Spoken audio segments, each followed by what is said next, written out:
আজি আমি গ'লো শৰাইঘাট স্কুলত, আমিনগাঁৱৰ শৰাইঘাট হাইস্কুলত। তাতে মানে কবি সন্মিলন, অসম কবি সন্মিলনৰ এখন সভা আছিলে। সভাখন হৈছে কি, কবি কামৰূপ জিলাৰ কবি সন্মিলন এখন শাখা গঠন কৰা।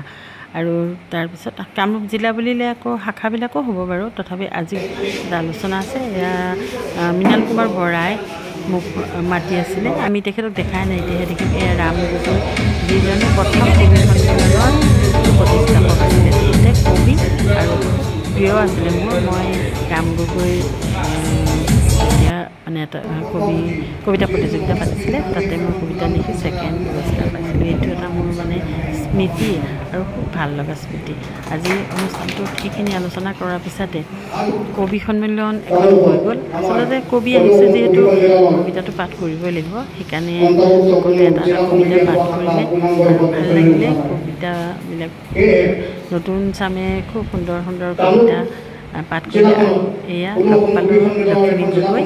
আমি যেতিয়া অসম কবি সমাজৰ শাখা গঠন কৰিবৰ দিনাই লগ পাইছিলোঁ আৰু আজি লগ পাই গ'লোঁ হঠাতে। খুব ভাল লাগিলে। আৰু মই আচলতে কবি সন্মিলনৰ সভাৰ দায়িত্ব ল'বলগীয়া হ'ল।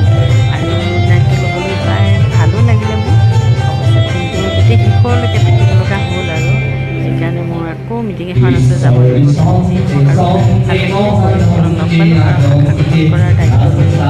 এইকেইটা সংগঠন উঠাই কবিসকলে। আৰু গীতাঞ্জলিও দায়িত্ব পাই আছে গঠন কৰাৰ আছে। সকলো লগ লাগি উৎসাহো পাই গ'লোঁ। আজি ভালে লাগিলে।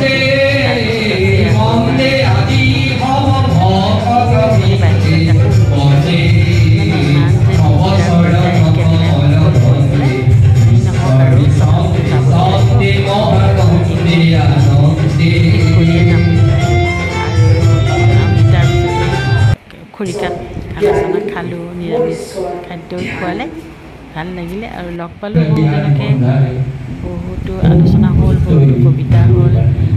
এনেকৈতো লগ পালে মানুহবিলাকক লগ পাবলৈকে এনেকুৱা সংগঠনবিলাক লাগে। তাৰপিছতে পতাকা এখন দি দিলে, তাৰপিছত শেষ।